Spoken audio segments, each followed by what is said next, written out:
ഇന്ന് കർക്കടകവാവ് ബലിതർപ്പണ കേന്ദ്രങ്ങളിലും പുണ്യസ്നാനഘട്ടങ്ങളിലും ചടങ്ങുകൾക്ക് വലിയ തിരക്കാണ് അനുഭവപ്പെടുന്നത്. തിരുവനന്തപുരം തിരുവല്ലം, വർക്കല, പാപനാശം, തിരുനാവായ, ആലുവ, മണപ്പുറം, വയനാട്, തിരുനെല്ലി തുടങ്ങി പ്രധാന കേന്ദ്രങ്ങളിലെല്ലാം ബലിതർപ്പണ ചടങ്ങുകൾ പുരോഗമിക്കുകയാണ്.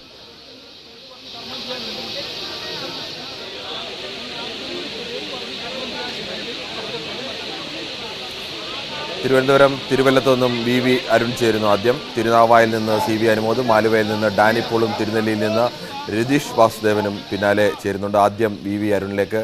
അരുൺ, കഴിഞ്ഞ 2 വർഷത്തെ നിയന്ത്രണങ്ങൾക്ക് ശേഷം ഇപ്പോൾ പൂർണ്ണമായും ആളുകൾക്ക് സാധാരണ നിലയിൽ ബലിതർപ്പണത്തിനുള്ള അനുമതിയുണ്ട്. എന്താണ് അവിടുത്തെ ഒരു അവസ്ഥ? ഇപ്പോൾ വലിയ തിരക്കാണോ?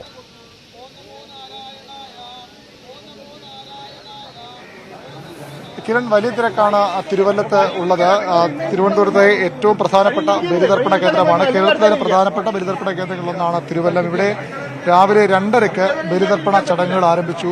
വലിയ ക്യൂ, തിരുവല്ലം പാലം കടന്ന് റോഡിൽ വലിയ ക്യൂ ഇപ്പോഴും തുടരുന്നു. 11 മണി വരെയാണ് ഇവിടെ ബലിതർപ്പണത്തിന് സമയം നൽകിയിട്ടുള്ളത്. പക്ഷേ ഒരുപക്ഷെ അതും കഴിഞ്ഞ് തിരക്കുണ്ടാകാനുള്ള സാധ്യതയുണ്ട്. കിരൺ സൂചിപ്പിച്ച പോലെ 2 വർഷത്തിന് ശേഷം ഇതാദ്യമായാണ് സമ്പൂർണ്ണ ബലിതർപ്പണത്തിനുള്ള അവസരമുള്ളത്.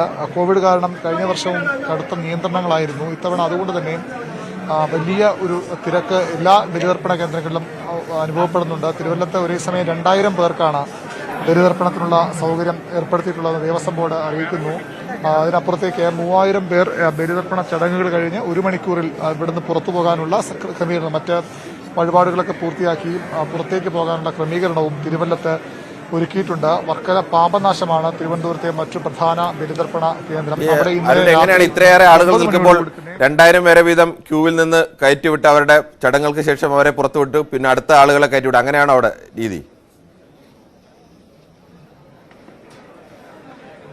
കിരൺ, ഇപ്പോൾ നമ്മൾ ഈ ദൃശ്യങ്ങൾ കാണുന്നത് തിരുവല്ലം ക്ഷേത്രത്തിനകത്തുള്ള ബലിതർപ്പണ സൗകര്യമാണ്. ഇതിന് ക്ഷേത്രത്തിന്റെ ചുറ്റമ്പലത്തിൽ ഇതിന് പുറമെ പ്രത്യേക ക്രമീകരണങ്ങൾ ഏർപ്പെടുത്തിയിട്ടുണ്ട്. അതിന് പുറമെയാണ് ഈ ക്ഷേത്രത്തിന്റെ പല ഭാഗങ്ങളിലായി പ്രത്യേക ബലി തർപ്പണത്തിന് പ്രത്യേക മണ്ഡപങ്ങൾ ഒരുക്കിയിട്ടുള്ളത്. തൊട്ടടുത്തുള്ള ആറിന്റെ കരയിലും ബലി മണ്ഡപങ്ങൾ ഒരുക്കിയിട്ടുണ്ട്. അങ്ങനെ പലയിടങ്ങളിലാണ് 10-15 ബലി തർപ്പണ കേന്ദ്രങ്ങൾ ഇവിടെ ഒരുക്കിയിട്ടുണ്ട്. അവിടെ പല സ്ഥലങ്ങളിലാണ് ഒരേ സമയം ബലിതർപ്പണ ചടങ്ങുകൾ പുരോഗമിക്കുന്നത്. അതാണ് ഒരേ സമയം 2000 പേരെന്ന കണക്ക് ദേവസ്വം ബോർഡ് പറയുന്നത്. ഈ ചടങ്ങുകൾ പൂർത്തിയാക്കി ദർശനവും കഴിഞ്ഞ് പുറത്തേക്ക് പോകാം. 3000 പേർ ഒരേ സമയം 1 മണിക്കൂറിനുള്ളിൽ പുറത്തേക്ക് പോകുമെന്നാണ് ദേവസ്വം ബോർഡ് വ്യക്തമാക്കുന്നത്. വലിയ തിരക്ക്, 10,000 തന്നെ ഇവിടെ എത്തും എന്ന് അറിയിച്ചിട്ടുണ്ട്. രാവിലെ 2:30 മുതൽ തന്നെ ആ തിരക്ക് ആരംഭിച്ചതാണ്. ഇപ്പോഴും ഒരു കുറവുമില്ലാതെ ആ തിരക്ക് തുടരുന്നു. ഇത് ഒരുപക്ഷെ 11 മണി കഴിഞ്ഞും നീണ്ടുപോകാനുള്ള 11 മണി വരെയാണ് ബലിതർപ്പണത്തിനുള്ള മുഹൂർത്തം. ആ ഒരു സമയം അതുവരെയാണ്. അത് കഴിഞ്ഞ് ഒരുപക്ഷെ നീണ്ടുപോകാനും അത്ഭുതപ്പെടാൻ ആ രീതിയിലുള്ള തിരക്കാണ് ഇവിടെ അനുഭവപ്പെടുന്നത്. ഒരുപക്ഷെ നമുക്ക് ഇതിന്റെ പുറത്തെ ദൃശ്യങ്ങൾ കൂടി പോകാനാകുമെന്ന് പ്രതീക്ഷിക്കുന്നു. ഇത് ഇവിടേക്കുള്ള കടവിന്റെ അമ്പലക്കടവിന്റെ അവിടെ നിന്നുള്ള വഴിയാണ്. അവിടെ നിന്നും നിരവധി പേർ ഇവിടേക്ക് വരുന്നുണ്ട്. അതിന്റെ പുറത്തേക്കുള്ള ദൃശ്യങ്ങളിലേക്കും നമുക്ക് അല്പസമയത്തിനകം എത്താനാകുമെന്ന് പ്രതീക്ഷിക്കുന്നു. ആ രീതിയിൽ എല്ലാ ഭാഗത്തും എല്ലാ ബലി മണ്ഡപങ്ങളിലും വലിയ തിരക്ക് അനുഭവപ്പെടുന്നുണ്ട്. അതിനുള്ള ക്രമീകരണങ്ങൾ പോലീസും അതുപോലെ തന്നെ ദേവസ്വം ബോർഡ് അധികൃതർക്ക് ഇന്നലെ മുതൽ ഒരുക്കിയിരുന്നു. എല്ലാ ക്രമീകരണങ്ങളും, സുരക്ഷാ സന്നാഹങ്ങൾ, വലിയ രീതിയിലുള്ള സുരക്ഷാ ക്രമീകരണങ്ങൾ ഏർപ്പെടുത്തേണ്ട ആവശ്യമുണ്ട്. കാരണം 10,000-കണക്കിന് ആളുകൾ ഒരേ സമയം വരുന്ന ബലിതർപ്പണ ചടങ്ങുകൾക്കാണ് ഇവിടെ എത്തുന്നത്. അതുകൊണ്ട് തന്നെ ആ രീതിയിലുള്ള പോലീസിന്റെ വലിയ ക്രമീകരണങ്ങൾ ഒരുക്കിയിട്ടുണ്ട്. ദേവസ്വം ബോർഡിന്റെ ഉദ്യോഗസ്ഥർ, ദേവസ്വം ബോർഡിന്റെ ഉന്നത ഉദ്യോഗസ്ഥരൊക്കെ ഇവിടെ എത്തി ബലിതർപ്പണ ചടങ്ങുകൾക്ക് നേതൃത്വം നൽകുകയാണ്. ഈ തിരുവല്ലത്തിന് പുറമെ തിരുവനന്തപുരത്ത് മറ്റ് വർക്കല, പാപനാശം, വേറെ ഏതെല്ലാം കേന്ദ്രങ്ങളാണ് പ്രധാനമായും ബലിതർപ്പണ ചടങ്ങുകൾ നടക്കുക?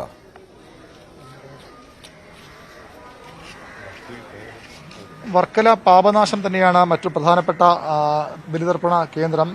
ജനങ്ങൾ വലിയ രീതിയിൽ എത്തുന്ന ഒരു ബലിതർപ്പണ കേന്ദ്രം അതാണ്. അതിനു പുറമെ പ്രധാനപ്പെട്ട അമ്പലങ്ങളിലൊക്കെ, പ്രത്യേകിച്ചും ശിവക്ഷേത്രങ്ങളിലൊക്കെ ഇത്തരത്തിലുള്ള ബലിതർപ്പണത്തിന് സൗകര്യം. ഇപ്പോൾ നമുക്ക് ആ ദൃശ്യങ്ങൾ കാണാനാകുന്നത് ക്ഷേത്ര കോമ്പൗണ്ടിന് പുറത്ത് ഈ കരവന ആറിന്റെ വശത്തുള്ള ബലിതർപ്പണ കേന്ദ്രമാണ്. ഇവിടെ ഇത്തരത്തിൽ ആറിന് കുറുകെ താൽക്കാലിക പാലം നിർമ്മിച്ച് അതിനപ്പുറത്തൊരു സ്ഥലത്താണ് ബലിതർപ്പണത്തിനുള്ള മണ്ഡപങ്ങൾ ഒരുക്കിയിട്ടുള്ളത്. അവിടെയും നിരവധി പേർ ഇവിടേക്കുള്ള ക്യൂ പോലും ഒരുപക്ഷെ ഈ പാലത്തിന് പുറത്തേക്ക് നീണ്ടുപോകുന്നുണ്ട്. ഇതിന് വശത്ത് തന്നെ ഇപ്പുറത്ത് ഈ ബലിയിട്ട് വരുന്നവർക്ക് ഇവിടെ കടവിൽ തന്നെ പൈപ്പ് നേരത്തെയുള്ള സംവിധാനമാണ്. അവിടെ അവർക്ക് കുളിക്കാനുള്ള സൗകര്യങ്ങളൊക്കെ ഈ ഭാഗത്തും ഒരുക്കിയിട്ടുണ്ട്. ആംബുലൻസ് ഉൾപ്പെടെയുള്ള ക്രമീകരണങ്ങൾ ഇവിടെ ഏർപ്പെടുത്തിയിട്ടുണ്ട്. വലിയ തിരക്കാണ്. 10,000 ഒരേ സമയം വന്നു പോകുന്ന അതും മണിക്കൂറുകൾ നീണ്ടു നിൽക്കും ഈ ഒരു ബലിതർപ്പണ ചടങ്ങുകൾ. 2:30 ആരംഭിച്ചത് 11 മണി എന്ന് പറയുന്നത് ഊഹിക്കാം എത്രത്തോളം വലിയ തിരക്കാണ് ഇവിടെ ഉണ്ടാകുന്നതെന്ന്. റോഡ് പൂർണ്ണമായും ഗതാഗതം പൂർണ്ണമായും വലിയ തിരക്ക് അവിടെ അനുഭവപ്പെടുന്നുണ്ട്. ആ രീതിയിൽ എല്ലാ ക്രമീകരണങ്ങളും ഏർപ്പെടുത്തിക്കൊണ്ടാണ് ഇപ്പോൾ ബലിതർപ്പണ ചടങ്ങുകൾ പുരോഗമിക്കുന്നത്. തിരുവനന്തപുരത്ത് പാവനാശത്തും അരുവിപ്പുറത്തുമൊക്കെ ഈ രീതിയിലുള്ള ക്രമീകരണങ്ങൾ ഉണ്ട്. മറ്റു പ്രധാനപ്പെട്ട ശിവക്ഷേത്രങ്ങളിലുമൊക്കെ ബലിതർപ്പണം പുരോഗമിക്കുകയാണ്. 2 വർഷം വലിയ നിയന്ത്രണം ഉള്ളതുകൊണ്ട് തന്നെ ഭക്തർ വലിയ രീതിയിൽ ഇവിടേക്ക് എത്തുന്നുണ്ട്. ശരി, തിരുനാവായിൽ നിന്ന് CB അനുമോദും ചേരുന്നുണ്ട്. അനുമോദ്, തിരുനാവായിലും സമാനമായ രീതിയിൽ വലിയ തിരക്കാണെന്നാണ് നേരത്തെ അനുമോദ് റിപ്പോർട്ട് ചെയ്തത്. എന്താണ് അവിടുത്തെ മറ്റു വിവരങ്ങൾ?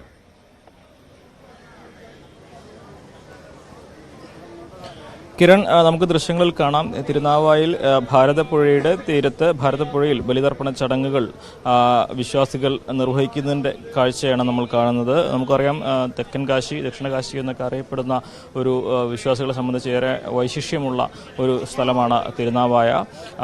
ബ്രഹ്മ വിഷ്ണു മഹേശ്വര സംഗമസ്ഥാനമാണ് ഈ തിരുനാവായ എന്നാണ് സങ്കല്പം. കാരണം ഇത് ഈ തിരുനാവായ നവാമുകുന്ദ ക്ഷേത്രം, അതിനപ്പുറം പുഴയുടെ മറുകരയിൽ ബ്രഹ്മാവിൻ്റെയും പരമശിവൻ്റെയും ക്ഷേത്രങ്ങളുടെ, ബ്രഹ്മാവിൻ്റെ ക്ഷേത്രം കേരളത്തിൽ തന്നെ അപൂർവമാണ്. അങ്ങനെ 3 ത്രിമൂർത്തികളുടെ സംഗമസ്ഥാനമാണ് തിരുനാവായ എന്ന സങ്കല്പമുണ്ട്. അതുപോലെ തന്നെ ഈ പരശുരാമൻ തൻ്റെ പിതൃമോക്ഷത്തിന് വേണ്ടി ബലിതർപ്പണം ചെയ്തത് ഇവിടെയാണ് എന്ന ഒരു സങ്കല്പമുണ്ട്. അത്തരത്തിൽ വേറെ വിശേഷപ്പെട്ട ഒരു ഇടമാണ് വിശ്വാസികളെ സംബന്ധിച്ച് ബലിതർപ്പണത്തിന് തിരുനാവായ. നമുക്ക് കഴിഞ്ഞ 2 വർഷവും ഇവിടെ കോവിഡ് നിയന്ത്രണങ്ങൾ കാരണം ആർക്കും ബലിതർപ്പണം ചെയ്യാനുള്ള അനുവാദം ഉണ്ടായിരുന്നില്ല. ഇത്തവണ വലിയ തോതിൽ തന്നെ അതുകൊണ്ട് ജനത്തിരക്ക് അനുഭവപ്പെടുന്നുണ്ട്. പുലർച്ചെ 2 മണി മുതൽ തർപ്പണ ചടങ്ങുകൾ ഇവിടെ ആരംഭിച്ചു. ഉച്ചയ്ക്ക് 2 മണി വരെ, അതായത് അവസാനത്തെ ആളും ബലിതർപ്പണം ചെയ്തു പോകുന്നത് വരെ ബലിതർപ്പണത്തിനുള്ള സാഹചര്യം ഉണ്ടാകുമെന്നാണ് അധികൃതർ അറിയിച്ചിട്ടുള്ളത്. ഏകദേശം ഒരു 50,000-ലധികം പേർ ഈ ഒരു സമയം കൊണ്ട് ഇവിടേക്ക് എത്തിച്ചേരും എന്ന ഒരു കണക്കുകൂട്ടലാണുള്ളത്. വളരെ നേരത്തെ ബലിതർപ്പണത്തിനെത്തിയവരെല്ലാം തന്നെ മണിക്കൂറുകൾ വരി നിന്ന് കാത്തു നിന്നാണ് തർപ്പണ കടവിലേക്ക് എത്തുന്നത്. ഒരുപാട് സമയമായോ വന്നിട്ട് ചേട്ടൻ? എത്ര നേരമായി വരി നിൽക്കുന്നു? ഒരു 2 മണിക്കൂറോളം. 2 മണിക്കൂറോളായി. എന്തുകൊണ്ടാണ് തിരുനാവായനെ ബലിതർപ്പണത്തിന് വേണ്ടി വരാനുള്ള? ഇവിടെ ചെയ്താൽ ആ പുണ്യം അതിന് കിട്ടുള്ളൂ. എല്ലാ വർഷവും വരാൻ സാധിക്കാറുണ്ട്. കഴിഞ്ഞ 2 വർഷം കോവിഡിന്റെ അത് പറ്റില്ല. അത് മാത്രമല്ല, പിന്നെ ഒരു പിതൃക്കൾ മരിച്ച ആ ദിവസം ആണ്ടിന് വരാറുണ്ട്. നമ്മളെ സംബന്ധിച്ച് ഇവിടെ തർപ്പണം ചെയ്യുന്നതാണ് മനസ്സിനെ സംതൃപ്തി. അതെ, അതിനുവേണ്ടി എത്ര സമയം കാത്തു നിൽക്കുക, ക്ഷമയോടുകൂടി കാത്തു നിൽക്കുക. ഞാൻ താഴത്തേലിപ്പടി എന്ന് പറഞ്ഞു, മലപ്പുറം ജില്ല ലാസ്റ്റ് വലയങ്കോട് പഞ്ചായത്ത്. ഒരുപാട് സമയമായോ? വന്നിട്ട് 5 മണിക്ക് ഇവിടെ എത്തിയിരിക്കുന്നു. 5 മണിക്ക് എത്തിയിട്ടുള്ളൂ. കഴിഞ്ഞ 2 വർഷവും നമുക്ക് ഇങ്ങോട്ട് വരാൻ കഴിഞ്ഞിട്ടില്ല. കഴിഞ്ഞ തുലാമാസത്തിൽ വന്നിരുന്നു ഞാൻ. എല്ലാം മിക്ക സമയമുള്ളപ്പോൾ വരുന്നതാണ്. കോവിഡ് നിയന്ത്രണങ്ങൾക്ക് മാറിയതുകൊണ്ട് ഈ കാര്യങ്ങളൊക്കെ ഭംഗിയായിട്ട് തീർത്തിട്ട് പോവാന്ന് കരുതുന്നു. അതിന്റെ ഒരു ആശ്വാസമുണ്ട്. നമ്മൾ ഇവരോടൊക്കെ പറയുമ്പോൾ ഒരുപാട് മണിക്കൂറുകളായിട്ടല്ലേ, രാവിലെ നേരത്തെ വന്നതായിരിക്കും അല്ലേ? വെളിയങ്കോട് എത്ര മണിക്കാ? 5 മണി. കടവിലെത്തിയിട്ടില്ല. എങ്ങനെയാണ് ഇത്തവണ ഈ നമ്മൾ കഴിഞ്ഞ 2 വർഷം നമുക്ക് കോവിഡ് നിയന്ത്രണം കാരണം ചെയ്യാൻ പറ്റില്ല? എന്താ തോന്നുന്നു ഇപ്പോൾ കുറെ ഇതായി സന്തോഷം, സമാധാനമുണ്ട് എല്ലാ കാര്യവും. ഇവിടെ തന്നെ അതായത് പണ്ട് കാലത്തുള്ള ആൾക്കാരെ ഒരിതല്ലേ വിശ്വാസം നിലനിർത്തുന്നു. വളരെ നല്ലത്. കണ്ടമാനം ജനമാണ്. തിരക്കിനൊക്കെ നിങ്ങൾക്കുള്ള സൗകര്യങ്ങളൊക്കെ ഇവിടെ കിട്ടുന്നു? ഓ, തീർച്ചയായും ഉണ്ട്. ഓ, നല്ല ഇതുണ്ട്. എന്താണെങ്കിലും ഈ ഒരു തിരക്ക് അധികൃതർ മുൻകൂട്ടി കണ്ടുകൊണ്ട് തന്നെ അതിനുവേണ്ട നിയന്ത്രണങ്ങളും അതിനുവേണ്ട സന്നാഹങ്ങളും ഇവിടെ ഒരുക്കിയിട്ടുണ്ട് എന്നാണ് നമുക്ക് മനസ്സിലാവുന്നത്. 12 കടവുകൾ നിളയുടെ തീരത്തും 4 ബലിതർപ്പണത്തിന്റെ കേന്ദ്രങ്ങൾ ഈ നിലയുടെ പുറത്തും പറമ്പിലുമാണ് ഒരുക്കിയിട്ടുള്ളത്. ഒരു സമയം 100-ലധികം പേർക്ക് ഒരു കേന്ദ്രത്തിൽ തർപ്പണം ചെയ്യാനുള്ള സംവിധാനമുണ്ട്. എന്താണെങ്കിലും ബലിതർപ്പണ ചടങ്ങുകൾ നല്ല തിരക്ക് അനുഭവപ്പെടുന്നുണ്ട്. ഉച്ചയ്ക്ക് 2 മണി വരെ തിരുനാവായിൽ ബലിതർപ്പണത്തിനുള്ള സാഹചര്യം ഉണ്ടാവുമെന്നാണ് അറിയിച്ചിട്ടുള്ളത്. ശരി അനുമോദ, നമുക്കിനി ആലുവയിൽ നിന്നുള്ള വിവരങ്ങൾ കൂടി അറിയേണ്ടതുണ്ട്. ആലുവയിൽ നിന്ന് ഡാനി പോളാണ് ചേരുന്നത്. ഡാനി, ആലുവയിലും സമാനമായ അവസ്ഥ തന്നെയാണോ? വലിയ തിരക്ക് അനുഭവപ്പെടുന്നുണ്ടോ?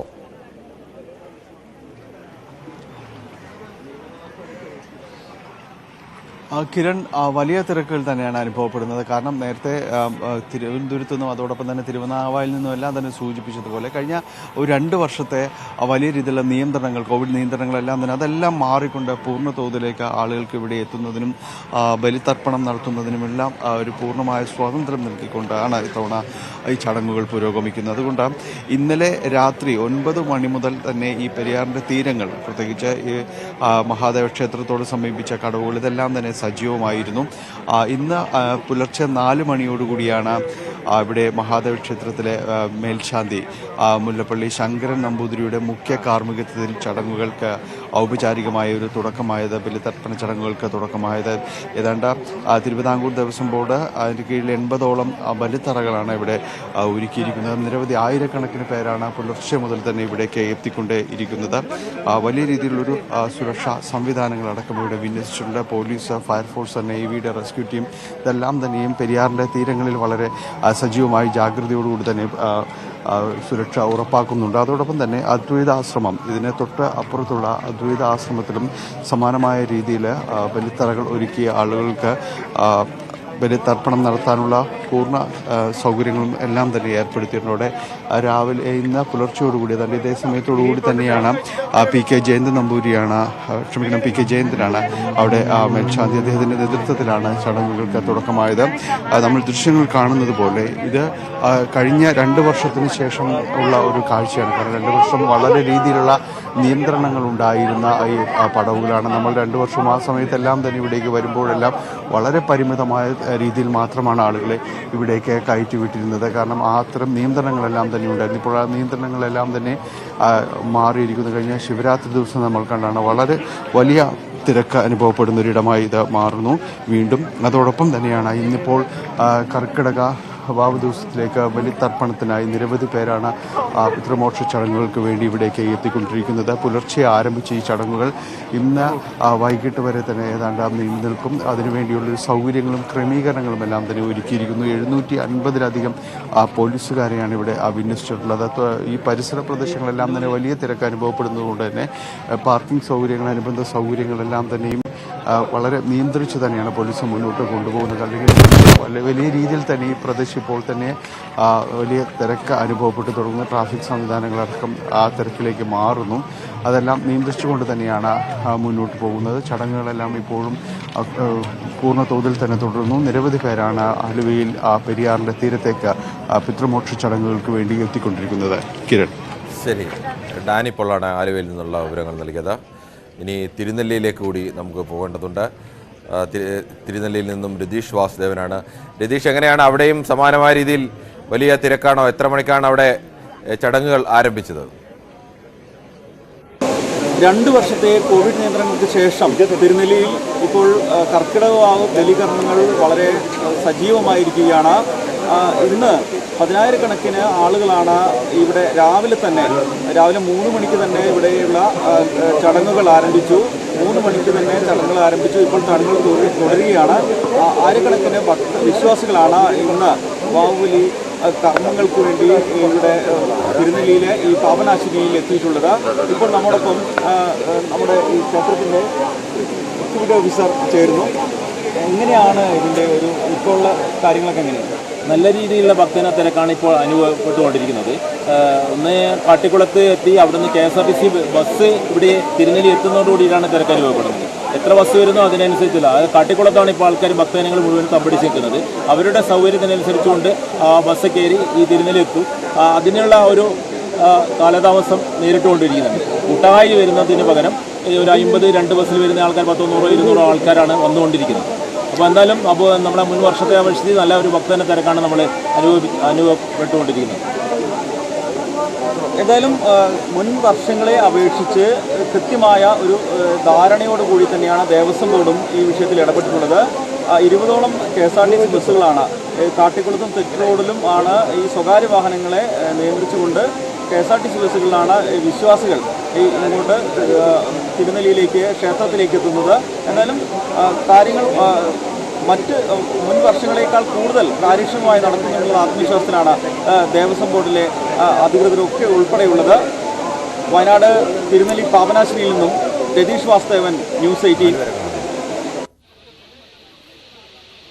കേരളത്തിൻ്റെ വിവിധ ഭാഗങ്ങളിൽ ബലിതർപ്പണ ചടങ്ങുകൾ നടക്കുകയാണ്. പ്രധാനപ്പെട്ട കേന്ദ്രങ്ങളിലെല്ലാം തന്നെ വലിയ തിരക്കാണ് അനുഭവപ്പെടുന്നത്. തിരുനെല്ലിയിലായാലും തിരുനാവായിലായാലും ആലുവയിലും എല്ലാ സ്ഥലങ്ങളിലും വലിയ തിരക്കാണ് അനുഭവപ്പെട്ടുകൊണ്ടിരിക്കുന്നത്. കഴിഞ്ഞ 2 വർഷങ്ങളിൽ കോവിഡ് നിയന്ത്രണം കാരണം ആളുകൾക്ക് സ്വതന്ത്രമായി വന്ന് ബലിതർപ്പണ ചടങ്ങുകൾക്ക് നിയന്ത്രണം ഉണ്ടായിരുന്നു. അതിനുശേഷം നിയന്ത്രണത്തിന് ശേഷമുള്ള ആദ്യത്തെ കർക്കിടക വാവാണ്. അതുകൊണ്ട് തന്നെ കഴിഞ്ഞ 2 വർഷവും വരാൻ കഴിയാതെ പോയവർ കൂടി ഇപ്പോൾ എത്തി. മുൻപത്തേക്കാൾ കൂടുതൽ തിരക്കാണ് എല്ലാ കേന്ദ്രങ്ങളിലും അനുഭവപ്പെടുന്നത്. പല സ്ഥലങ്ങളിലും അത് അവസാനത്തെ ആളും ബലിതർപ്പണ ചടങ്ങുകൾ പൂർത്തിയാക്കുന്നതുവരെ അതിനുള്ള സൗകര്യം ഒരുക്കിയിട്ടുണ്ട് എന്നാണ് വിവിധ ക്ഷേത്രാധികൃതരും സർക്കാരും എല്ലാം അറിയിച്ചിട്ടുള്ളത്. എന്തായാലും ഈ ചടങ്ങുകൾ പുരോഗമിക്കുകയാണ്. മറ്റു വാർത്തയിലേക്ക്. തമിഴ്നാട്ടിലെ കുറ്റാലം അരുവിയിൽ കുളിക്കാനിറങ്ങിയ 2 സ്ത്രീകൾ മുങ്ങി മരിച്ചു. അപ്രതീക്ഷിതമായ മലവെള്ളപ്പാച്ചിലിൽ 2 സ്ത്രീകളെ കാണാതായി. കടലൂർ ജില്ലയിലെ പണ്ടുരുട്ടി സ്വദേശി കലാവധി, ചെന്നൈ സ്വദേശി മല്ലിക എന്നിവരാണ് മരിച്ച നിലയിൽ കണ്ടെത്തിയത്. മലമ്പ്രദേശങ്ങളിൽ പെയ്ത ശക്തമായ മഴ കാരണം കുറ്റാലം അരുവിയിൽ ജലം ഉയർന്നതാണ് വിനോദസഞ്ചാരികൾ അപകടത്തിൽപ്പെടാൻ കാരണമായത്. കുറ്റാലത്ത് ബലിതർപ്പണ ചടങ്ങുകൾക്കും നിരോധനം ഏർപ്പെടുത്തിയിട്ടുണ്ട്.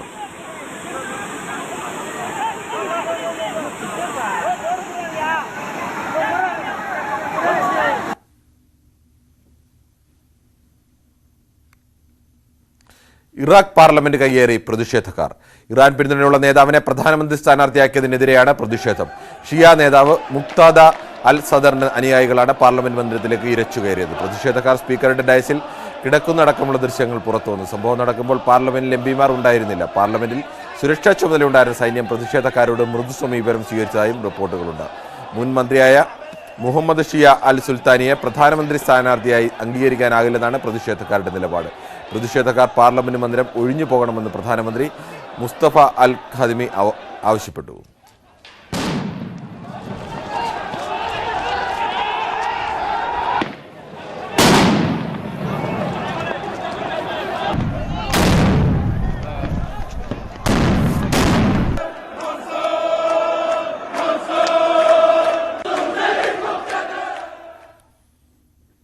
ശ്രീലങ്കൻ മാതൃകയിലുള്ള പ്രതിഷേധം എന്തായാലും ഇറാഖിലേക്കും വ്യാപിച്ചു എന്ന് വേണം കണക്കാക്കാൻ. ശ്രീലങ്കയിൽ പ്രസിഡന്റിൻ്റെയും പ്രധാനമന്ത്രിയുടെയും എല്ലാം കൊട്ടാരങ്ങളിലാണ് ഇരച്ചു കയറിയതെങ്കിൽ ഇവിടെ പാർലമെൻറ്റ് മന്ദിരത്തിലേക്കാണ് പ്രതിഷേധക്കാർ ഇരച്ച് കയറിയിരിക്കുന്നത്. പൂർണ്ണമായും അവരുടെ നിയന്ത്രണത്തിലേക്ക് പാർലമെൻറ്റ് മന്ദിരം കൊണ്ടുവരുന്ന അവസ്ഥയിലാണ് എത്തിയിരിക്കുന്നത്. പ്രതിഷേധം എന്തായാലും തുടരുകയാണ്. മറ്റു വാർത്തയിലേക്ക്. എൻഫോഴ്സ്മെന്റ് ഡയറക്ടറേറ്റ് അറസ്റ്റ് ചെയ്ത ബംഗാൾ മന്ത്രി പാർത്ഥ ചാറ്റർജിയുടെ സുഹൃത്ത് അർപ്പിത മുഖർജിയുടെ ഫ്ളാറ്റിൽ നിന്ന് 20 കോടി രൂപ കൂടി കണ്ടെത്തി. കൊൽക്കത്ത നഗരത്തിലെ ബെൽഗാരിയിലുള്ള ഫ്ളാറ്റിൽ നിന്നാണ് പണവും സ്വർണവും പിടികൂടിയത്. ഫ്ളാറ്റിന്റെ വാതിൽ കുത്തി തുറന്നാണ് ഇ ഡി ഉദ്യോഗസ്ഥർ അകത്ത് കയറിയത്. ഫ്ളാറ്റിലെ ഷെൽഫിൽ അടുക്കി വെച്ച നിലയിലായിരുന്നു നോട്ടുകെട്ടുകൾ. നേരത്തെ ദക്ഷിണ കൽക്കത്തയിലെ അർപ്പിതയുടെ ഫ്ളാറ്റിൽ നടത്തിയ റെയ്ഡിൽ 21 കോടി രൂപ പിടിച്ചെടുത്തിരുന്നു.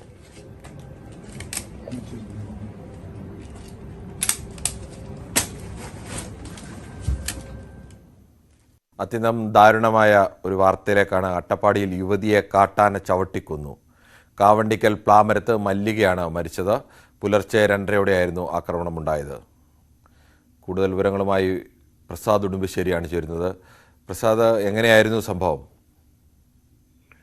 കിരൺ, ഇന്നലെ രാത്രി 2:30 വീട്ടിൽ നിന്നും ബാത്റൂമിലേക്ക് പോകാൻ വേണ്ടി ഇവർ പുറത്തേക്ക് ഇറങ്ങിയതായിരുന്നു. ആ സമയത്താണ് കാട്ടാനയുടെ മുന്നിൽ അകപ്പെട്ടത് എന്നതാണ് പ്രദേശവാസികൾ പറയുന്നത്. മല്ലികയെ എടുത്തെറിയുകയും പിന്നീട് ചവിട്ടിക്കൊല്ലുകയുമാണ് ഉണ്ടായിട്ടുള്ളത്. ഈ പ്രദേശത്തെ ഇടയ്ക്കിടെ ഇത്തരത്തിൽ ഒറ്റയാൻ പ്രദേശത്ത് വരുന്നെങ്കിൽ പോലും കഴിഞ്ഞ ദിവസങ്ങളിലൊന്നും തന്നെ ഇവിടെ ആനയുടെ സാമീപ്യം ഉണ്ടായിരുന്നില്ല.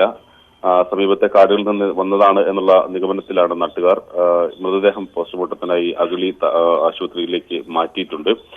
അതോടൊപ്പം തന്നെ ഈ സംഭവം ഉണ്ടായതിനു ശേഷം വനം വകുപ്പ് ജീവനക്കാരെത്തിയ ആനയെ ഇപ്പോൾ കാട്ടിലേക്ക് കയറ്റി എന്നുള്ളതാണ് പറയുന്നത്. ഈ അട്ടപ്പാടിയുടെ വിവിധ മേഖലകളിലെല്ലാം തന്നെ ഇത്തരത്തിൽ വന്യമൃഗശല്യം വളരെ രൂക്ഷമാണ്.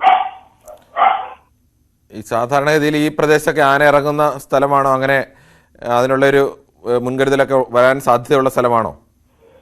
കിരൺ, ഈ പ്രദേശങ്ങളിലെല്ലാം തന്നെ അട്ടപ്പാടിയിലെ 3 പഞ്ചായത്തുകളിലും അഗളി, പുതൂർ, ഷോളയൂർ പഞ്ചായത്തുകളും എല്ലാം തന്നെ കാട്ടാനശല്യം വളരെ രൂക്ഷമാണ്. പക്ഷേ ഇപ്പോൾ നാട്ടുകാർ ഈ സംഭവം ഉണ്ടായ സ്ഥലത്ത് മുമ്പ് കാട്ടാന ഇറങ്ങിയെങ്കിൽ പോലും അടുത്തിടെ അത്തരം കാട്ടാനയെ കണ്ടതായി ഒന്നും തന്നെ നാട്ടുകാർ പറയുന്നില്ല. എങ്കിൽ പോലും അതിന്റെ പരിസരങ്ങളിലെല്ലാം തന്നെ അവിടെ പുഴയോട് ചേർന്ന പ്രദേശങ്ങളിലും എല്ലാം തന്നെ കാട്ടാനയെ കണ്ടിരുന്നു. ഇന്നലെ രാത്രിയാണ് ഇവർ വീട്ടിൽ നിന്നും പുറത്തേക്ക് ഇറങ്ങുന്നത്, ബാത്റൂമിൽ പോകുന്നതിന് വേണ്ടി പുറത്തേക്ക് ഇറങ്ങുന്നത്. ആ സമയത്താണ് കാട്ടാനയുടെ മുന്നിൽ അകപ്പെട്ടത് എന്നതാണ് പറയുന്നത്. ഓടി രക്ഷപ്പെടാൻ കഴിഞ്ഞില്ല. അപ്പോഴത്തേനും കാട്ടാന ഇവരെ എടുത്തെറിയുകയും പിന്നീട് ചവിട്ടി കൊലപ്പെടുത്തുകയുമാണ് ഉണ്ടായത്. നാട്ടുകാരുടെ ഭാഗത്ത് നിന്ന് വലിയ പ്രതിഷേധമൊക്കെ ഉയരാൻ സാധ്യതയുള്ള വിഷയമല്ലേ ഇങ്ങനെ ഒരു സ്ത്രീക്ക് ഇത്രയും ദാരുണമായ രീതിയിൽ അന്ത്യമുണ്ടാവുക? ഈ കാട്ടാനെ നാട്ടിലേക്ക് കയറുന്നു തടയാൻ വേണ്ടിയുള്ള സുരക്ഷാ വേലികൾ അങ്ങനെയുള്ള സംവിധാനമൊന്നുമുള്ള മേഖലയല്ലേ ഇത്? കിരൺ, എല്ലാ കാലവും അവിടെ വലിയ പ്രതിഷേധങ്ങളും എല്ലാം തന്നെ ഉണ്ടാകാറുള്ളതാണ്. ഈ കാട്ടാനശല്യം മാത്രമല്ല, മറ്റ് വന്യമൃഗങ്ങളുടെ ശല്യവും ഏറെ ഉണ്ട്. അതുകൊണ്ട് തന്നെ ശാശ്വത പരിഹാരം വേണമെന്ന് ആവശ്യപ്പെട്ടുകൊണ്ട് നാട്ടുകാർ വനം വകുപ്പിനും എല്ലാം തന്നെ നിവേദനം കൊടുത്തിരുന്നു. പക്ഷെ പലപ്പോഴും നടപടികൾ ഉണ്ടാകുന്നില്ല എന്നുള്ളതാണ് പറയുന്നത്. വനത്തോട് ചേർന്ന പ്രദേശങ്ങളിൽ മാത്രം വനം വകുപ്പിന്റെ പട്രോളിംഗ് കാര്യങ്ങളെല്ലാം തന്നെ ഉണ്ടാകാറുണ്ട്. പക്ഷെ ഇത് അവിടെ നിന്നും മാറി കുറച്ച് ദൂരമുള്ള ഒരു സ്ഥലമാണ്. അതുകൊണ്ട് തന്നെ ഓരോ കൃഷിയിടങ്ങളിലും സാധാരണഗതിയിൽ വൈദ്യുതി വേലി കർഷകർ സ്ഥാപിക്കാറുണ്ട്. പക്ഷെ ഇത് വീടും പരിസരവും ആയതുകൊണ്ടാണ് അത്തരം ഒരു സുരക്ഷാ വേലികൾ ഒരുക്കാത്തത്. നേരത്തെ പറഞ്ഞതുപോലെ ഈ പ്രദേശത്ത് മുമ്പ് കാട്ടാനകൾ ഇറങ്ങിയെങ്കിൽ പോലും സമീപ കാലത്തൊന്നും തന്നെ കാട്ടാനെ ആ പ്രദേശത്ത്, അതായത് ഈ കാവണ്ടിക്കൽ ഭാഗത്ത് കണ്ടിരുന്നില്ല എന്നുള്ളതാണ് പറയുന്നത്. അതുകൊണ്ട് തന്നെ അപ്രതീക്ഷിതമായിരുന്നു. ഏതെങ്കിലും തരത്തിൽ കാന ഇറങ്ങിയ സമയമാണെങ്കിൽ ഒരു മുൻകരുതലോ അല്ലെങ്കിൽ രാത്രി പുറത്തിറങ്ങുന്നതിനോ ആളുകൾ മടിച്ചിരുന്നു. തീരെ പ്രതീക്ഷിക്കാത്തൊരു സമയത്താണ് ഇത്തരം ഒരു സംഭവം ഈ കാവണ്ടിക്കൽ പ്ലാമരത്തുണ്ടായിട്ടുള്ളത്. വീടിനുള്ളിൽ ടോയ്ലറ്റ് ഇല്ല എന്നൊക്കെ പറയുമ്പോൾ സാധാരണ വളരെ ദരിദ്രമായ ചുറ്റുപാടുകൾ, ആ വിഷ്വലിൽ നിന്നെല്ലാം വ്യക്തമാണ്, ചുറ്റുപാടുകളിലുള്ള ജനങ്ങളാവും. ഇത്തരത്തിൽ ആന ഇറങ്ങാൻ സാധ്യതയുണ്ടെങ്കിൽ ഈ വനം വകുപ്പിന് അങ്ങനെ ആന നാട്ടിലേക്ക് വരുമ്പോൾ അതിന് മുന്നറിയിപ്പ് നൽകാനുള്ള സംവിധാനം, അങ്ങനത്തെ സംവിധാനങ്ങളൊന്നും അവിടെ പ്രവർത്തിക്കുന്നില്ലേ? ഇവിടെ അട്ടപ്പാടിയിൽ ആനയെ ഇത്തരം ഓടിക്കുന്നതിന് വേണ്ടി വനം വകുപ്പിന്റെ തന്നെ പ്രത്യേക സ്ക്വാഡുണ്ട്. പക്ഷെ അതെല്ലാം ഷോളയൂർ, പുതൂർ പോലെയുള്ള പ്രദേശങ്ങളിൽ സ്ഥിരമായി ആന ഇറങ്ങുന്ന സ്ഥലങ്ങളിലുള്ള പട്രോളിംഗ് ആണ് ഉണ്ടാകാറുള്ളത്. ഇവിടെ അടുത്തിടെ സമീപകാലത്ത് ഈ പ്രദേശത്ത് ആന ഇറങ്ങാത്തതുകൊണ്ട് തന്നെ വനം വകുപ്പിന്റെ ശ്രദ്ധയും ആ മേഖലയിലേക്ക് കുറവായിരുന്നു എന്നുള്ളതാണ് നാട്ടുകാർ പറയുന്നത്. എന്തായാലും ഇന്നലെ സംഭവം ഉണ്ടായതിനു ശേഷം ആനയെ രാത്രി തന്നെ കാട് കയറ്റി എന്നുള്ളതാണ് വനം വകുപ്പ് ആളുകൾ പറയുന്നത്. എന്തായാലും ഈ വന്യമൃഗ ശല്യം തടയുന്നതിന് വേണ്ടി, പ്രത്യേകിച്ച് കാട്ടാന പോലെയുള്ള ശല്യം തടയുന്നതിന് വേണ്ടി ശാശ്വത പരിഹാരം വേണമെന്നതാണ് നാട്ടുകാരുടെ ആവശ്യം. ശരി, പ്രസാദ് ഉടുമ്പശ്ശേരിയാണ് വിവരങ്ങൾ റിപ്പോർട്ട് ചെയ്തത്. മറ്റു വാർത്തയിലേക്ക്. ഭക്ഷ്യധാന്യങ്ങൾക്ക് 5% GST ഈടാക്കുന്നതിൽ അവ്യക്തത തുടരുന്നു. പ്രാദേശികമായി പാക്ക് ചെയ്യുന്ന ചെറുകിട കച്ചവടക്കാർ വിൽക്കുന്ന ഉൽപ്പന്നങ്ങൾക്ക് സംസ്ഥാനത്ത് GST ഈടാക്കില്ലെന്ന് ധനമന്ത്രി KN ബാലഗോപാൽ പറഞ്ഞു. കേന്ദ്ര സർക്കാർ ഇക്കാര്യത്തിൽ നിയമപ്രശ്നങ്ങൾ ഉന്നയിച്ചാൽ പിന്നീട് പരിഹരിക്കാമെന്നും ധനമന്ത്രി പറഞ്ഞു. 40 ലക്ഷത്തിൽ താഴെ വിറ്റുവരവുള്ള രജിസ്ട്രേഷൻ ആവശ്യമില്ലാത്ത കച്ചവടക്കാർ പ്രാദേശികമായി പാക്ക് ചെയ്ത് വിൽക്കുന്ന നിത്യോപയോഗ സാധനങ്ങൾക്ക് 5% GST ബാധകമല്ല. 1.5 കോടിയിൽ താഴെ ടേൺ ഓവറുള്ള ചെറുകിട കച്ചവടക്കാരും GST ഈടാക്കേണ്ടതില്ല. വൻകിട സ്ഥാപനങ്ങളിൽ ചില്ലറയായി വിൽക്കുന്ന ബ്രാൻഡ് അല്ലാത്ത ഭക്ഷ്യവസ്തുക്കൾക്കും GST ഈടാക്കാനാകില്ല. അതേസമയം 25 കിലോ വരെയുള്ള ബ്രാൻഡഡ് ഉൽപ്പന്നങ്ങളുടെ പാക്കറ്റിന് GST ഈടാക്കും. അല്ലാതെ മുഴുവൻ ഭക്ഷ്യവസ്തുക്കൾക്കും 5% GST ഒഴിവാക്കിയിട്ടില്ലെന്നും ധനമന്ത്രി. 5% പാടില്ല, നികുതിയേ ഇല്ല എന്ന് പറഞ്ഞിട്ടില്ല. പറയാത്ത കാര്യം പറയുന്നത്, നേരത്തെ തന്നെ GST ഈടാക്കുന്ന ഈ പറഞ്ഞ ബ്രാൻഡഡ് ഐറ്റങ്ങളുണ്ട് ഇവിടെ. അതിനെ സംബന്ധിച്ചല്ല കൺഫ്യൂഷൻ. പുതുതായിട്ട് ഇങ്ങനെ ഇതുവരെ ടാക്സ് മേടിക്കാതെ കൊടുത്തിരുന്ന കാര്യങ്ങൾക്ക് ടാക്സ് വരരുത്. അളവുതൂക്ക നിയന്ത്രണ നിയമം ബാധകമാണെന്ന് കേന്ദ്ര വിജ്ഞാപനത്തിൽ പറയുന്നുണ്ട്. എന്നാലും ചെറുകിട കച്ചവടക്കാർ പ്രാദേശികമായി പാക്കറ്റുകളിലായി വിൽക്കുന്നതിനെ ആ പേര് പറഞ്ഞ് ബുദ്ധിമുട്ടിക്കില്ല. കേന്ദ്ര വിജ്ഞാപനത്തിൽ ആശയക്കുഴപ്പം തുടരുകയാണെന്നും ധനമന്ത്രി പറഞ്ഞു. നിയമപ്രശ്നങ്ങൾ വരികയാണെങ്കിൽ നേരിടാമെന്നും ധനമന്ത്രി. കേന്ദ്ര വിജ്ഞാപനത്തിൽ ചുവടുപിടിച്ച് സംസ്ഥാനം പുറത്തിറക്കിയ ഉത്തരവിൽ മാറ്റം വരുത്താൻ കഴിയുമോ എന്ന കാര്യത്തിൽ നിയമപരിശോധന നടത്താനാണ് തീരുമാനം. ന്യൂസ് 18 തിരുവനന്തപുരം. മന്ത്രി ഇങ്ങനെയൊക്കെയാണ് പറയുന്നതെങ്കിലും ഫലത്തിൽ എല്ലായിടത്തും അങ്ങനെയല്ല സംഭവിക്കുന്നത്. അത് സംബന്ധിച്ച ഒരു റിപ്പോർട്ടാണ്. സപ്ലൈകോ, ത്രിവേണി സൂപ്പർ മാർക്കറ്റുകളിലും ബ്രാൻഡഡ് അല്ലാതെ പാക്ക് ചെയ്ത് വെക്കുന്നവർക്ക് GST ഈടാക്കില്ലെന്ന ധനമന്ത്രിയുടെ വാദം തെറ്റാണെന്ന് ഈ കടകളിലെ ഉൽപ്പന്നങ്ങൾ തന്നെ തെളിയിക്കുകയാണ്. ഉയർത്തിയ 5% വില കുറയ്ക്കാൻ സപ്ലൈകോ ഇതുവരെയും തയ്യാറായിട്ടില്ല. സർക്കാർ ഉത്തരവ് മാറ്റിയിറക്കിയാൽ മാത്രമേ പിൻവലിക്കാൻ കഴിയൂ എന്നാണ് സപ്ലൈകോയുടെ നിലപാട്. ഉമേഷ് ബാലകൃഷ്ണന്റെ റിപ്പോർട്ട് കാണാം.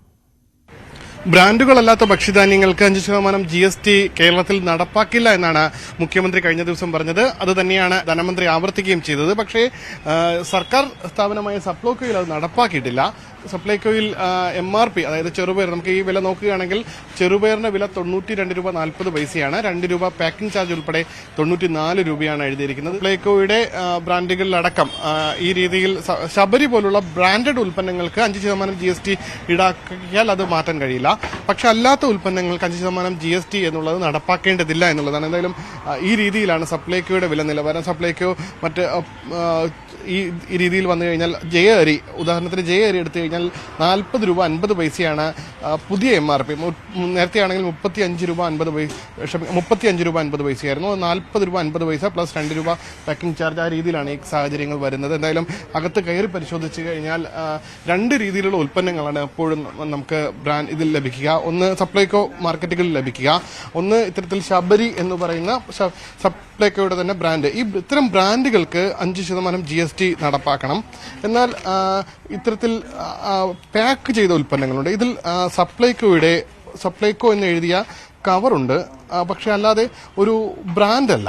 പക്ഷേ എങ്കിലും ഈ ഉത്തരവിറങ്ങിയ ശേഷം ഇതിന് വില വർദ്ധിപ്പിച്ചിട്ടുണ്ട്. ഇതിന്റെ പുതുക്കിയ വില അതിൽ മാറ്റം വരുത്തിയിട്ടില്ല. അതായത് മുഖ്യമന്ത്രി പറഞ്ഞ ശേഷം 112 രൂപ എന്നുള്ള പുതിയ വിലയിൽ തന്നെയാണുള്ളത്. ഈ രീതിയിൽ തന്നെയാണ് മറ്റ് ഉൽപ്പന്നങ്ങളുടെ കാര്യവും. മറ്റുൽപ്പന്നങ്ങൾക്കും, അതായത് അരി ഉൾപ്പെടെയുള്ള പാക്ക് ചെയ്ത സപ്ലൈകോയുടെ ബ്രാൻഡ് ഒട്ടിച്ച, സപ്ലൈകോയുടെ പേരിൽ ഒട്ടിച്ച സാധനങ്ങൾക്ക് അതേ രീതിയിൽ തന്നെയാണ് വില നിശ്ചയിച്ചിട്ടുള്ളത്. കടലപ്പരിപ്പ് പക്ഷേ ഇത് ബ്രാൻഡാണ്. എന്നാൽ പഞ്ചസാരയിൽ തന്നെ സപ്ലൈകോ എന്നുള്ള കവർ പേര് എഴുതിയിട്ടുണ്ട്. അതുകൊണ്ടാണ് ഇത്തരത്തിൽ വില കുറയ്ക്കാൻ കഴിയാത്തത് എന്നുള്ളതാണ് ഭക്ഷ്യ വകുപ്പിലെ സിവിൽ സപ്ലൈസ് വകുപ്പിലെ ഉദ്യോഗസ്ഥർ പറയുന്നത്. എന്തായാലും ഈ ചെറുപയർ നേരത്തെ സബ്സിഡിക്ക് മുൻപ് നോൺ സബ്സിഡി ക്കാർക്കാണ് 94 രൂപ 40 പൈസയ്ക്കാണ് ചെറുപയർ കൊടുക്കുന്നത്. അത് നേരത്തെയുള്ള, അതായത് പഴയ 2 ബ്രാൻഡ്, ഇതിൽ തന്നെ നമുക്കറിയാം 2 വില ഒട്ടിച്ചിട്ടുണ്ട്. ഇത് നേരത്തെ ഒട്ടിച്ച വിലയും ഇത് അതിന് ശേഷം പുതുതായി ഒട്ടിച്ച വിലയുമാണ് 94 രൂപ.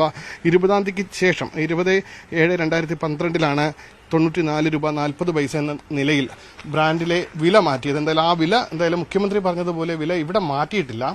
എന്തായാലും ഈ രീതിയിൽ പാക്ക് ചെയ്ത, നേരത്തെ എടുക്കാൻ സൗകര്യപ്രദമായി ഈ രീതിയിൽ പാക്ക് ചെയ്യുന്ന ഉൽപ്പന്നങ്ങൾക്ക് GST 5% എന്നുള്ള GST ഈടാക്കേണ്ടതില്ല എന്ന് ആവർത്തിച്ച് പറയുമ്പോഴും അത് ഈടാക്കാതിരിക്കാൻ കഴിയുന്നില്ല.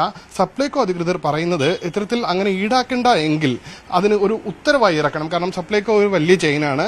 ഏതെങ്കിലും രീതിയിൽ ഭാവിയിൽ ഇത് നിയമ നടപടി വന്നു കഴിഞ്ഞാൽ ഈ നഷ്ടപരിഹാരം അല്ലെങ്കിൽ ഈ തുക മുഴുവൻ GSTക്ക് സപ്ലൈകോ അടക്കേണ്ടി വരും. ഇതൊരു കമ്പനിയാണ്. അതുകൊണ്ട് തന്നെ സർക്കാർ ഒരു ജിയോ ഇറക്കി കഴിഞ്ഞാൽ ഈ പറയുന്ന രീതി നടപ്പാക്കാം. ഇതൊരു ജിയോ ഇറക്കാതെ നടപ്പാക്കാൻ കഴിയില്ല എന്നാണ് പറയുന്നത്. പക്ഷേ ഇപ്പോഴും സർക്കാർ പറയുന്നത് പോലെ ഇവിടെ ഇപ്പോൾ നമുക്ക് കിലോ കണക്കിന് സാധനങ്ങൾ വാങ്ങാം. അതായത് 1 കിലോ അരി, ഒരു ചാക്കിലെത്തിയ അരി, 1 കിലോ അരി, 1 കിലോ മുളക്, ആ രീതിയിൽ വാങ്ങാം. ആ രീതിയിൽ വാങ്ങുന്നവർക്ക് ഈ 5% GST നൽകുന്നില്ല. 5% GST ഇല്ലാതെ തന്നെയാണ് വിൽക്കുന്നത്. പക്ഷേ ഈ പറഞ്ഞതുപോലെ ചെറിയ പാക്കറ്റുകളിലാക്കി സൗകര്യപ്രദമായി ബ്രാൻഡ് അല്ലാത്ത ഉൽപ്പന്നങ്ങൾ വെച്ചിട്ടുണ്ട്. ആ ഉൽപ്പന്നങ്ങൾക്ക് പക്ഷേ സപ്ലൈകോയിൽ പോലും ഈ പറയുന്ന പോലെ 5% GST വാങ്ങാതിരിക്കുന്നില്ല, വാങ്ങുന്നുണ്ട്. കഴിഞ്ഞ ദിവസം, അതായത് ഒരാഴ്ച മുൻപ് നടപ്പാക്കിയ അതേ വില, ആ വിലയിൽ തന്നെയാണ് ഇപ്പോഴും വിൽക്കുന്നത്. എന്തായാലും സർക്കാർ ഒരു ഉത്തരവ് ഇറക്കിയാൽ മാത്രമേ അത് നടപ്പാക്കാൻ കഴിയൂ എന്നുള്ള നിലപാടിലാണ് സപ്ലൈകോ അധികൃതരും.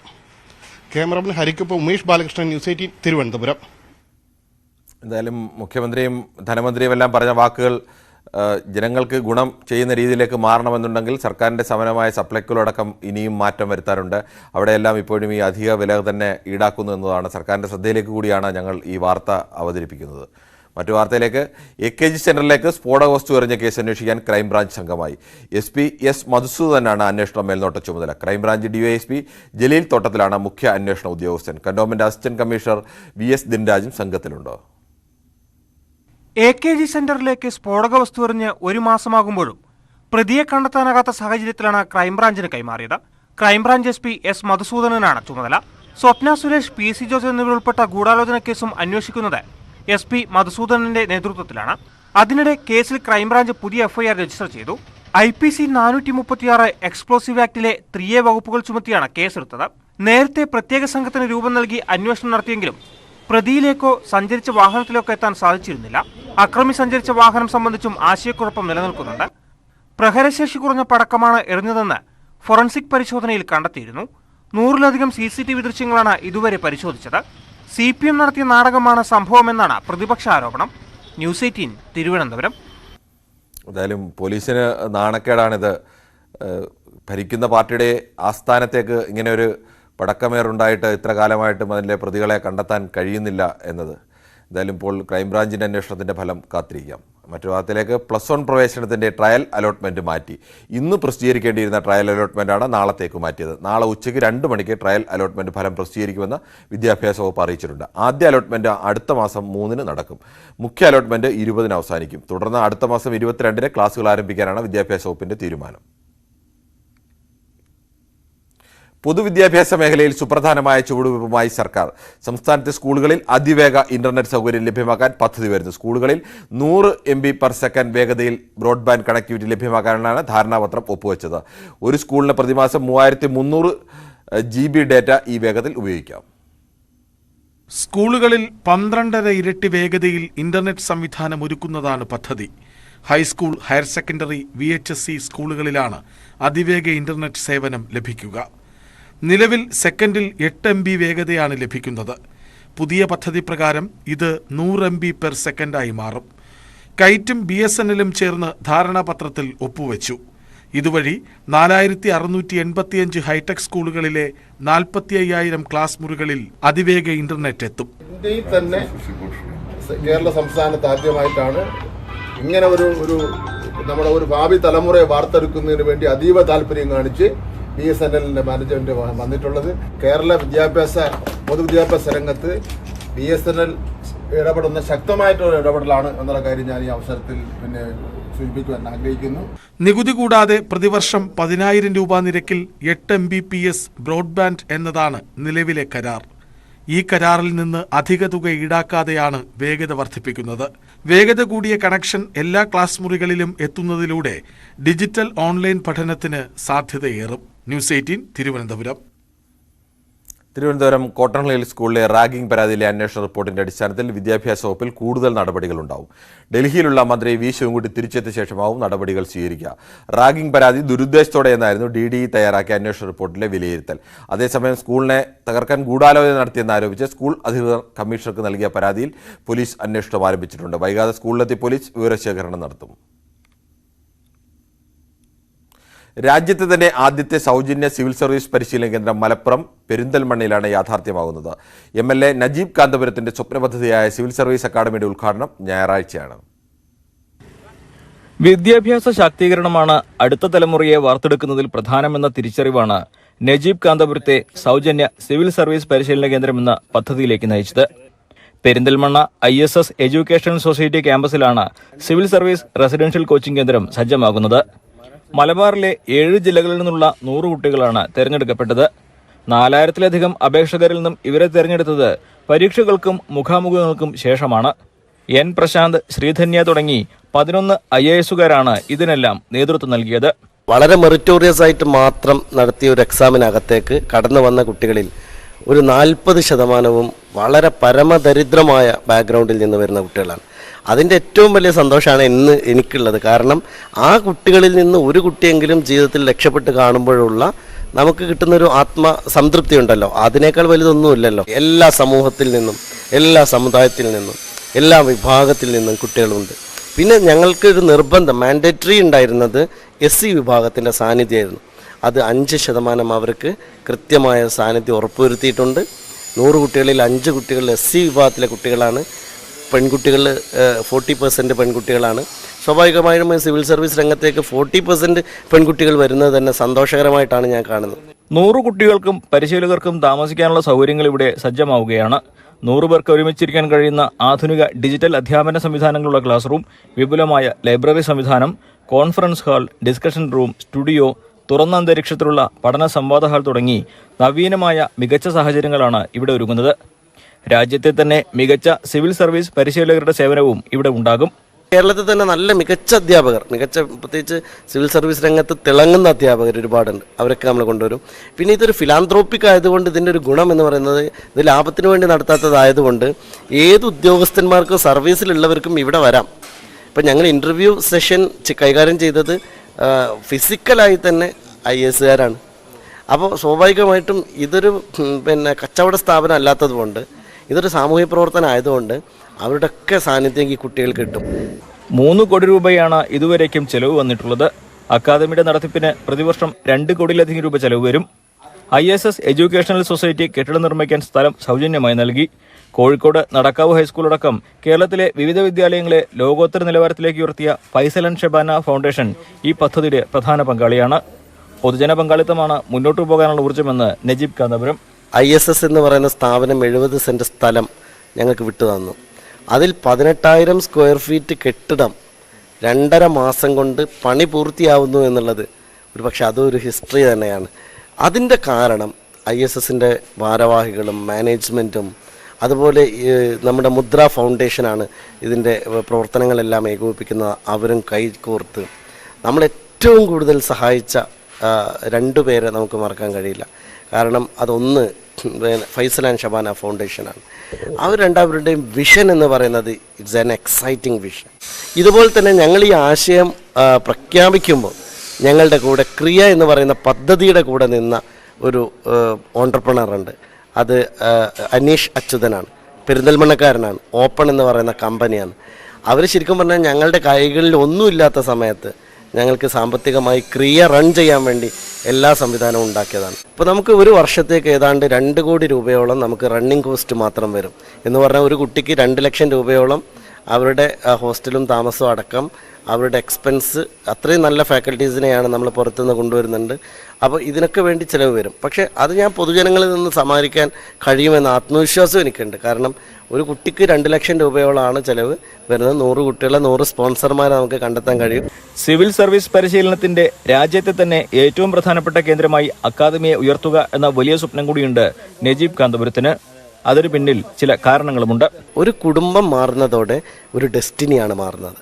ഇപ്പോൾ ഒരു പാവപ്പെട്ട കർഷകൻ്റെ അല്ലെങ്കിൽ ഒരു പാവപ്പെട്ട കൂലിത്തൊഴിലാളിയുടെ വീട്ടിൽ നിന്ന് അയാളുടെ മകനോ മകളോ ഒരു IASകാരനോ IASകാരിയോ ആകുന്നതോടെ പിന്നെ ആ കുടുംബം കൂലിത്തൊഴിലാളിയുടെ, അതൊരു മോശം തൊഴിലായിട്ടല്ല ഞാൻ പറയുന്നത്, പക്ഷെ ആ സ്റ്റാൻഡേർഡ് ഓഫ് ലിവിങ്ങിൽ നിന്ന് അവരൊരു IASൻ്റെ കുടുംബമായി മാറാണ്. കേരളം ഒരു സെക്കുലർ മോഡലാണ്. ഇന്ത്യക്ക് എന്നും മതസൗഹാർദ്ദത്തിൻ്റെയും മതേതരത്വത്തിൻ്റെയും മോഡലാണ്.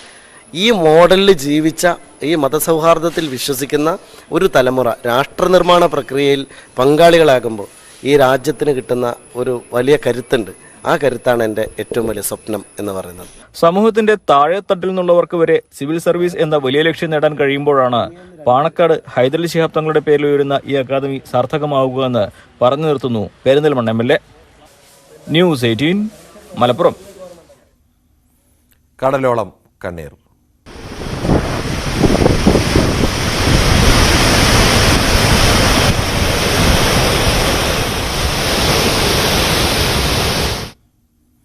തലചായ്ച്ചുറങ്ങാൻ സുരക്ഷിതമായൊരിടം മാത്രമാണ് വലിയതുറയിൽ വീട് നഷ്ടപ്പെട്ടവരുടെ ഇപ്പോഴത്തെ സ്വപ്നം. തുറമുഖ വകുപ്പിന്റെ തകര ഷീറ്റിട്ട ഗോഡൌണിൽ 10 അടി വലിപ്പമുള്ള മുറിയിലാണ് ഇപ്പോൾ ഈ കുടുംബങ്ങളുടെ നരക ജീവിതം. അധികൃതർ കാണണം കണ്ണീരണിയിക്കുന്ന ഈ കാഴ്ച. തുറമുഖ വകുപ്പിന്റെ ഭക്ഷ്യധാന്യങ്ങൾ സൂക്ഷിച്ചിരുന്ന പഴയ ഗോഡൌൺ കെട്ടിടമാണിത്. ഈ കെട്ടിടമാണിപ്പോൾ 100ഓളം കുടുംബങ്ങൾക്ക് ആശ്രയമായിരിക്കുന്നത്. വലിയതുറയിൽ വീട് നഷ്ടപ്പെട്ട കുടുംബങ്ങൾ ഇപ്പോൾ ഇവിടെയാണ് നരകയാതന അനുഭവിച്ച് ജീവിക്കുന്നത്. നമുക്ക് അവരുടെ ജീവിത കാഴ്ചകളൊന്ന്. ഞാനും എന്റെ കൊച്ചും അമ്മയും അച്ഛനും എല്ലാവരും ഉണ്ട്. അപ്പൊ എല്ലാവർക്കും കൂടെ ഈ ഒരു മുറി തികയത്തില്ല. അപ്പൊ കൊച്ചും കൂടെ ഉള്ള സ്ഥിതിക്ക് ഇവിടെ ഭയങ്കര പൊടിയും എല്ലാ അസ്വസ്ഥതകളൊക്കെ ഉണ്ട്. ഞങ്ങൾക്ക് ഇവിടെ താമസിക്കാൻ വളരെ ബുദ്ധിമുട്ടാണ്. ഫാൻ വരെ ആഴ്ചയിൽ ഒരു ദിവസമാണ് കഴുകുന്നത്. അതുവരെ പൊടിയാണ്. ഈ കൊച്ചിനെ വെച്ചിട്ട് എങ്ങനെ ഈ റൂമിൽ താമസിക്കും? 8 മാസം പ്രായമുള്ള അനുവും ഈ ഗോഡൌൺ കെട്ടിടത്തിലാണ് വളരുന്നത്. ഇവിടെ വന്ന ശേഷം ജനിച്ച ഈ ഒരു കുട്ടിയാണ്. കുട്ടി ജനിച്ചപ്പം ഒരു ഇതില്ലാതെ നല്ല ആരോഗ്യത്തോടു കൂടിയാണ് ജനിച്ചത്. ഇപ്പൊ ആശുപത്രിയിൽ കൊണ്ടുകൊണ്ടുപോയി മുന്തുന്നില്ല. നോക്കിയപ്പോ കൊച്ചിന് വരെ വട്ടച്ചൊരി, ഇവിടത്തെ പൊടി. നമുക്ക് ഈ തുണികളെല്ലാം ഈ ആൾക്കാരെല്ലാം ഇതിലാണ് അവർ ഇട്ടിരിക്കുന്നത്. തുണിയൊക്കെ വയ്ക്കും. 10ന് 10 അടിയെ നമുക്കൊരു റൂം തന്നിട്ടുണ്ട്. അപ്പം ഓരോ കുടുംബത്തിലെ 5 അംഗങ്ങളാണ് കുറഞ്ഞതുള്ളത്.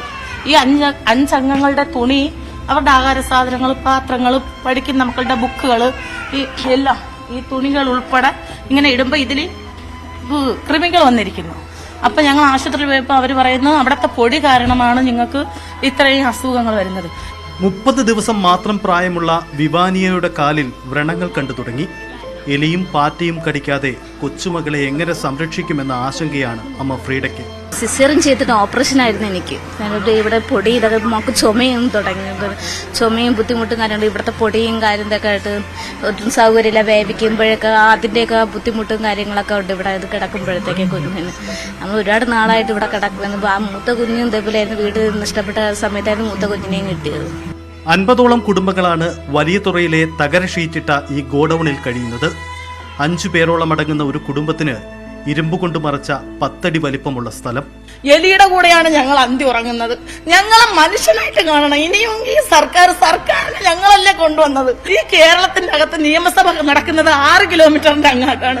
ഇതിന്റെ അകത്ത് ഇത്രയും ജനങ്ങൾ ഇവിടെ കിടന്ന് ഇങ്ങനെ ദുരിതം അനുഭവിക്കുന്നത് ഈ ലോകം ഒന്നും കാണുന്നില്ലേ? ഇത് ഞങ്ങൾക്ക് പുറത്ത് പറയാനേ നാണക്കേടാണ്. ഇങ്ങനത്തെ ഒരു അവസ്ഥയിലാണ് ഞങ്ങൾ ജീവിക്കുന്നത് എന്നുള്ളത്. 4 വർഷത്തിലധികമായി ഈ ക്യാമ്പിൽ കഴിയുന്നവരുണ്ട്. വീട് കടലെടുത്തപ്പോൾ മറ്റൊരു സുരക്ഷിത ഇടം പെട്ടെന്ന് കിട്ടുമെന്ന് കരുതി ക്യാമ്പിലെത്തിയവരാണ്.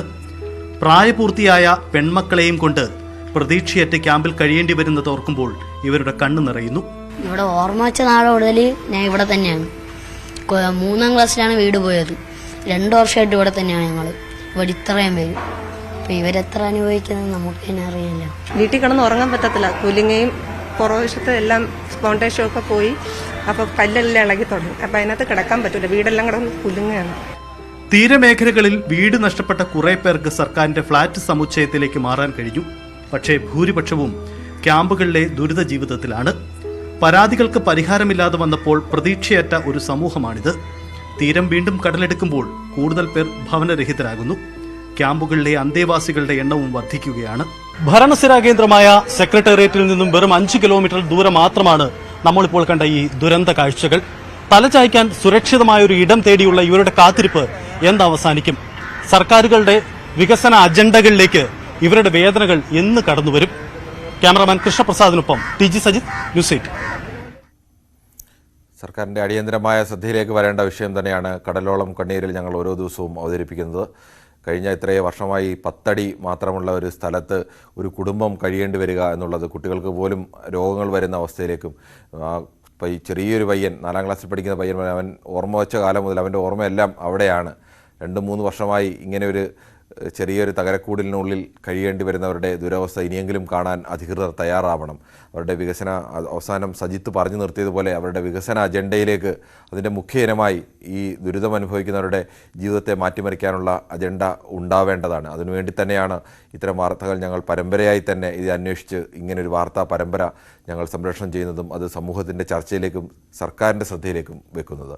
ഇനി ഒരു ചെറിയ ഇടവേളയിലേക്ക്.